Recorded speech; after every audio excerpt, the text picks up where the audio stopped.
going on, everybody? Welcome to Rec Nation. And listen, guys, you guys came out for our video of the Fat Electrician, and I'm here for it. Guys, make sure, if you haven't seen this, make sure you go support Nick over on his channel. Make sure you watch this first before you watch it for the first time here on this channel. Support the original creator always, guys. Listen, we are going to slowly start jailbreaking some of his other videos we've done over on my other channel, Embrace the Suck 21, and they will eventually find their way to this channel because I feel like just for continuity reasons, we'll keep all of our Fat Electrician reactions together. We have some over on Embrace the Globe as well, so I'm going to just kind of rally everything in our footprint with Embrace the Suck 21, with Embrace the Globe 21 in this channel. We'll bring them all home here eventually. So, but guys, this is basically a war crime. America's future weapon, the XM29. I can't wait to get into this. Come on. His delivery is one that I just vibe with. If you know any just veteran, like I feel like we are some of the funniest, darkest people out there. Okay? And I get him 1,000,000%. All right. So with all of that said, let's dive in to basically a war crime. Let's see what he's talking about. All right? Ready? Without further ado, come on, Nick, take it away. 3, 2, 1, let's go. Okay, I guess, part 2 of all the weird future weapons the government wasted our money on. Yes. Today we're talking about that time that Uncle Sam decided that he wanted to take the M16, the US military's primary firearm, and replace it with a grenade launcher. But first, an angry rant, I mean an ad, brought to you by my favorite news app.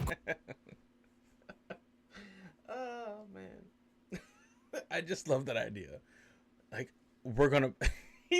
Just Uncle Sam just screaming at the weapons manufacturer. More. We need more death, more firepower.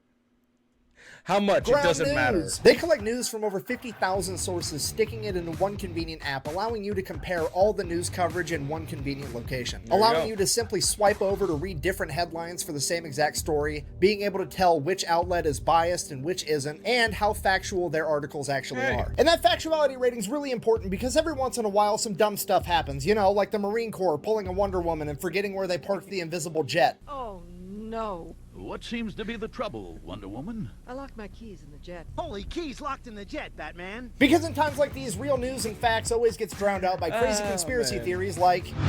You know, my uncle back in the day thought about joining the military, and he said that it's probably because the pilot had TikTok installed on his phone and that Chinese malware somehow seeped into the F-35 and took over the F-35, ejected the pilot, and then flew itself to Cuba. I mean, probably not. It was more than likely just some dumb shit, you know, like there was a legitimate malfunction that caused the pilot to eject, and then Lockheed Martin forgot to put a kill switch inside the seat, so the autopilot just kept the plane going for another 80 miles and nobody could track it because it's a stealth fighter. And now, thanks to ground news, I know that the government is trying to pull the oldest trick in the military handbook of claiming it's a feature and not a fuck up. Okay, look, I'm not trying to say that I'm smart enough to build a stealth fighter. All I'm saying is I've got a lawnmower in my garage, and whenever I get off the seat while the mower is running, it shuts down. And if I was going to build an $80 million plane, I would probably incorporate something along those lines. But hey, maybe that's the lesson to be learned here. The government should actually be investing in...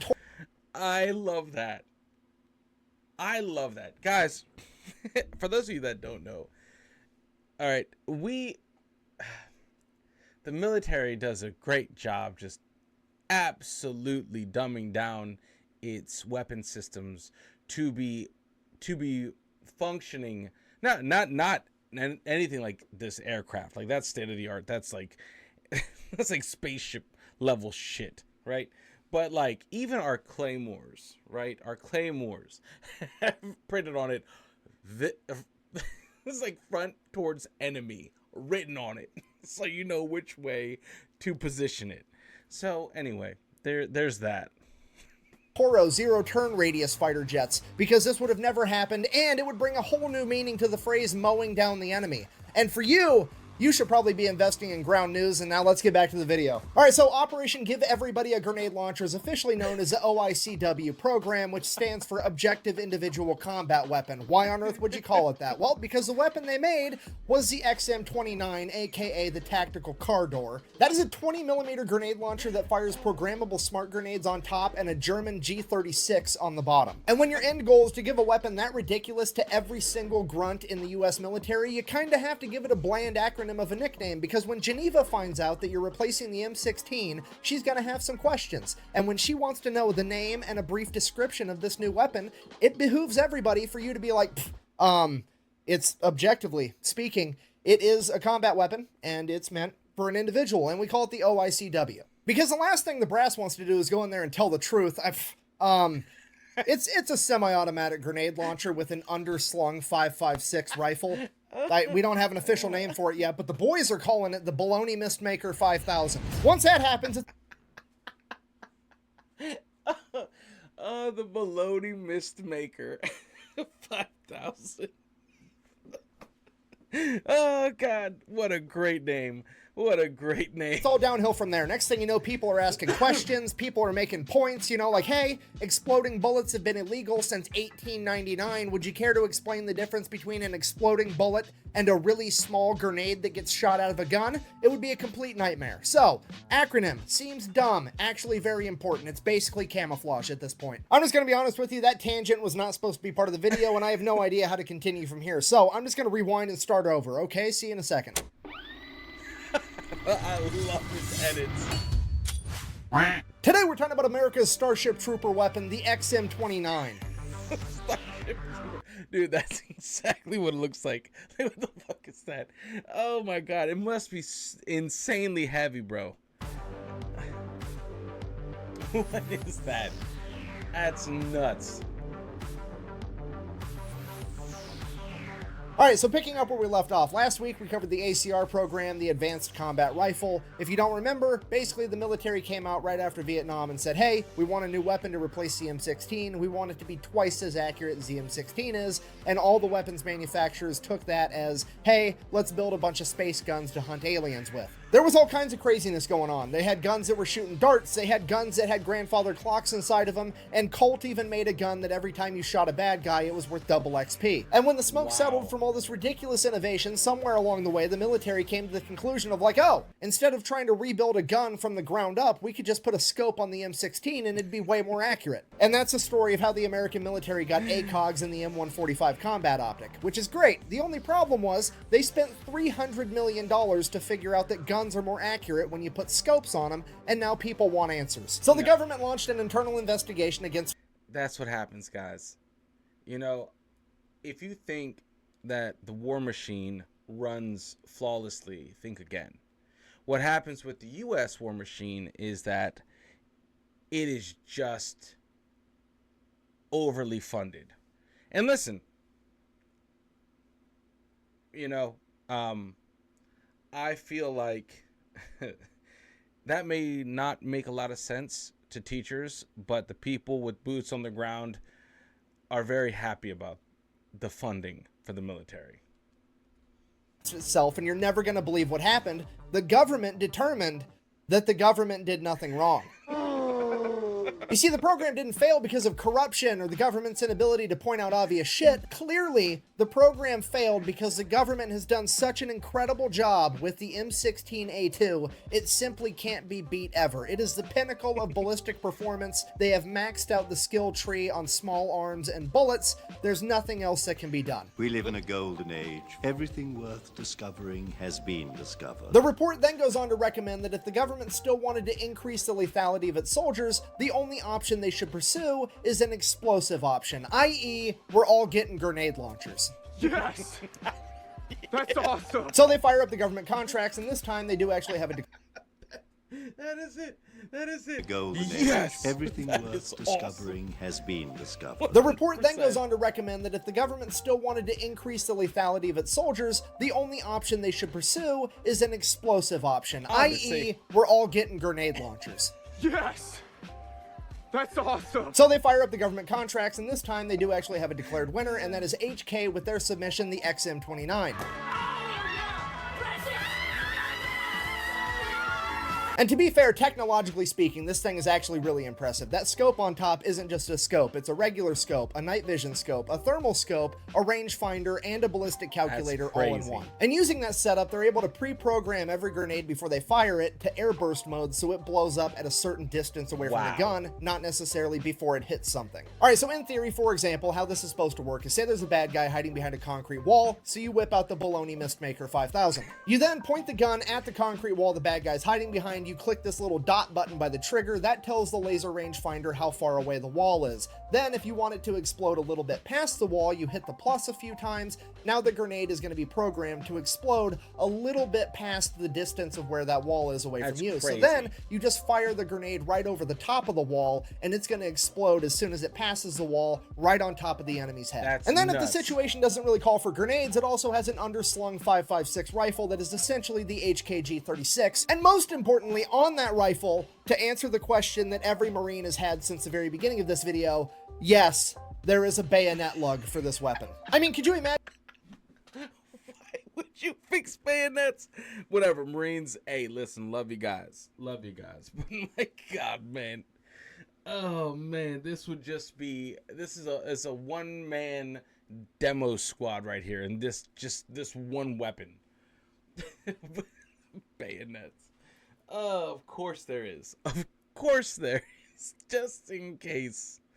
Imagine being the guy that gets taken out with a bayonet on the end of this monstrosity. You're just sitting up there at the pearly gate waiting to find out if you're going up or down. Somebody leans over and is like, hey, what happened to you? Oh, I got hit with a drone strike. What about you? I'm gonna be honest with you. I think a Marine jumped into my trench and stabbed me with a piece of luggage. So this begs the question, why on earth didn't the United States adopt this thing if it's so awesome? Well, it's awesome in theory, it's not so awesome in practice. There's a lot of things wrong with it. For one, this thing empty with no ammunition inside of it weighs 18 pounds, which is very heavy for a firearm. To put that into perspective, an M16 kitted out with a grenade launcher, an ACOG, a PEC-15 IR unit, the whole shebang is about 12 pounds. So this thing is 50% heavier. Also with the XM29, there was just some bad design ideas. Okay, so if we look at the M16 with the M203 grenade launcher, notice how it shoots bullets and it shoots grenades, and there is a trigger for shooting grenades and there is a trigger for shooting bullets. They're separate. Then you look over at the XM29, there's only one trigger and it shoots both bullets and grenades. And the only differentiator between the two is this little selector switch right here, KE standing for kinetic energy or bullets, and HE standing for high explosive. So, I mean, you can imagine somebody forgetting where their selector switch is, firing a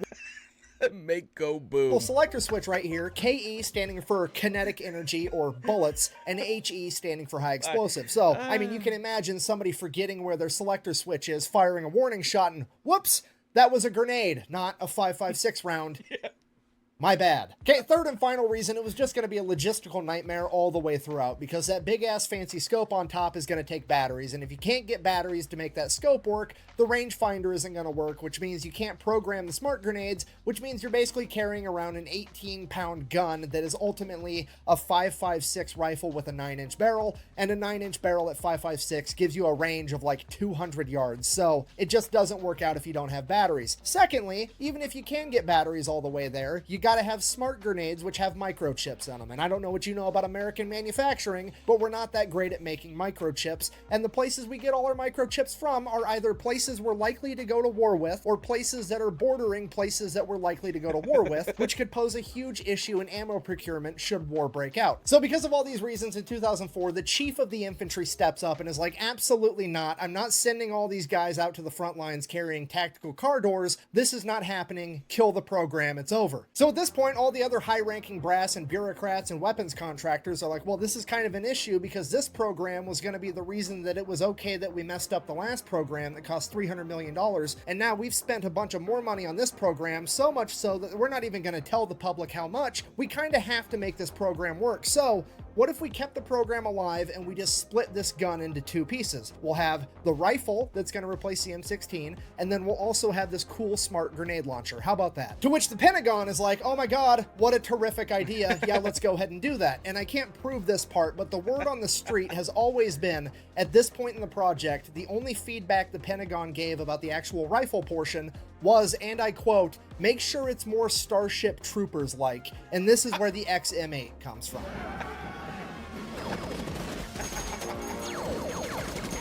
And while the G8 does look really cool and super futuristic, ultimately it was just the German service rifle, the G36, that HK took and wrapped inside of a plastic body kit to make it look cooler, and then tried to sell it to the American government. And their big selling point was going to be that the new XM8 was going to be modular, meaning that you could take different barrel lengths and stick them on the same gun, making it so it was better at different types of combat. If you were going to be doing a bunch of close quarters combat, you could have a little short barrel, and if you were going to be doing further out combat, you could have a longer barrel for improved accuracy, which honestly is a terrific idea. The only problem is the AR platform, the M16, the M4, it can already do that. So just to be clear, it doesn't do anything new that the M16 isn't already doing, and it shoots the exact same bullet, so there's pretty much no reason whatsoever to waste the money in switching rifles to a rifle that's basically the same. But there's money and reputations on the line, so they're going to keep trying to make it happen anyways. They end up ordering a bunch of prototypes, have it tested by the military, and everybody finds out pretty much immediately, oh hey, when you shoot a bunch of bullets through this plastic gun, it gets hot, and then the plastic starts melting off the gun. So the XM8 ends up getting scrapped in 2007, but there is a silver lining. It's not a complete loss because we still have the XM25, the smart grenade launcher. And this thing is actually absolutely awesome. It's pretty much the same grenade launcher from the XM29. The only thing they changed is they bumped it up from a 20mm to a 25mm grenade to make it a little bit more lethal. And now the plan moving forward with this thing is instead of having everybody in the military carry a grenade launcher, you're just going to take one guy from the squad and have him be the smart grenade launcher guy. Like you lose one rifleman, you gain one guy that can shoot smart grenades 700 yards. It's a pretty fair trade-off and probably a really good idea in a lot of use cases. So they give it to the grunts and send them off to war, and seemingly everybody loves it. The Rangers get a hold of it, they seem to like it, they give it to the 101st Airborne, and those guys absolutely love it. They end up nicknaming it the Punisher. Some of the leaders in the infantry are quoted as saying it'll turn a 30-minute gunfight into a 3-minute gunfight. This thing is absolutely awesome because you can have everybody using their M16s, their M4s, their 240s, their saws, laying down suppressing fire, forcing the enemy to hide behind cover, and then just use a grenade to take out the enemy from behind cover, and it's a huge tactical advantage. And this goes on for years until one day in 2016, the entire narrative changes, and seemingly overnight, the XM25 Punisher becomes a giant piece of shit. Somebody starts digging up all these old stories, looking for anything in the history of the XM25 that could be used against it. Like, there was this one time back in 2012 where this one Ranger unit on this one mission decided that they would rather have a rifleman instead of this grenade launcher. Therefore, this weapon must not be very reliable. It's not like the Rangers are a special operations unit, and maybe that particular mission didn't call for a fucking grenade launcher, but whatever. Oh, and then there was this one time in 2013 where the weapon malfunctioned one time and all the safety features worked exactly how they were supposed to, but the operator of the weapon still got a minor injury. So we're going to go ahead and use that as the excuse to can the entire program for, you know, troop safety, because nobody's going to get mad at us if we're trying to protect the troops, right? Right. Okay, because here's what we're not going to do. We're absolutely not going to tell the American public that somewhere along the line somebody remembered, oh, exploding bullets are a war crime, and they have been since the 1800s. I wonder what the difference is between an exploding bullet and a small grenade that gets shot out of a gun. And then, if you Google it, holy shit, this line has been drawn in the sand since 1868. If it's 400 grams or less, it's an exploding bullet, and if it's more than that, it's a piece of ordnance. And a 25mm grenade is apparently less than 400 grams. So this entire project has been a war crime the entire time, right from the get-go. Hundreds of millions of dollars of taxpayers' money has now been wasted because... Oh. That's so terrible. That's so terrible. But it worked. But it worked. Hey, glad we spent so much money on a fucking war crime. Oh my god. I love that. I love that. You know, it's like the military can't get out of its own way. And that's just, just fucking... Oh, dude.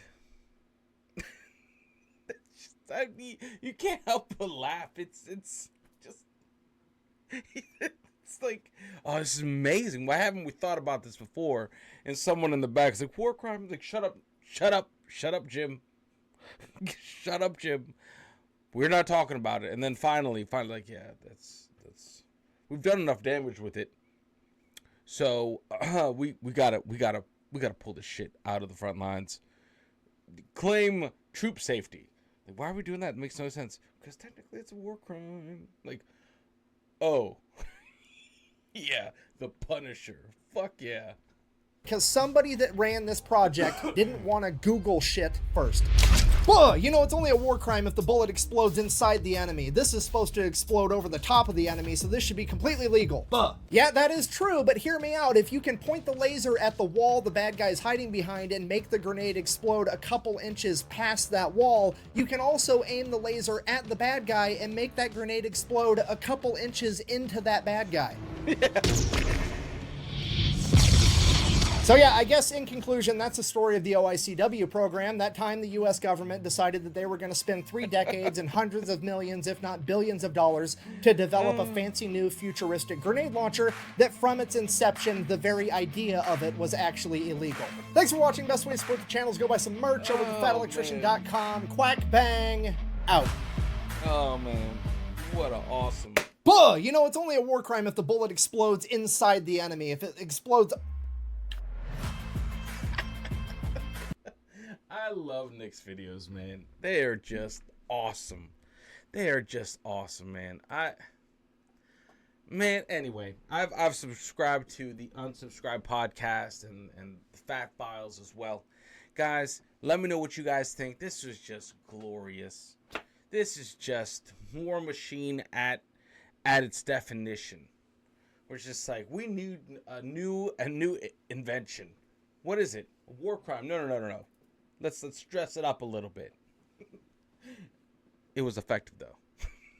Like shit. Oh man. I would have loved to have been in like that conversation, like trying to take the special forces new toy away, and they're like, why? We love this. No, it works. And then they had the real talk, and they're like, oh. Like, oh shit. Like, damn. Anyway, guys, let me know what you guys think about this. Just stay tuned for more of the Fat Electrician on the channel. You will see some older reactions from Embrace the Suck 21 and Embrace the Globe 21 start making their way onto the channel. Don't worry, we're not going to just be reusing content. I'm just trying to grab all the content we have from the Fat Electrician and bring them to this channel, because I feel like this should be home for that kind of stuff. So but anyway, guys, make sure you leave a like if you like this stuff. Please, more than anything, you know, everyone's like, leave a like, leave a comment. Not necessarily a like if you don't like this kind of stuff, but comment. Let's talk about it. I want to see what else is next. So we are going to be doing like the individual stories, like the next one, Olympic sniper turned battleship commander Willis Ching Lee. We'll probably do that kind of stuff over on Embrace the Suck 21 first. But the gear, like the weapons, individual weapons, weapon systems, stuff like that, I will love to have them on this channel first. You know, the like this story. You know, that's that stuff. And I see Nick has a bunch of stuff. Nick has a ton of stuff like that. So we will be getting to them. And probably since he started off kind of doing shorts, we will probably do like compilation, because he did a lot of shorts. So I might group together a bunch of little shorts and give you a longer type video with his shorts. But anyway, much love, guys. Make sure you unplug, do something legendary. And again, you know, honestly, thank you so much for rocking with me. It means the world to me. And this is our channel. We're growing it whatever way it's going to grow. Thank you so much for your continued patience. You guys, whew, legends. Anyway, guys, much love, and I'll see you on the next video. Bye, guys.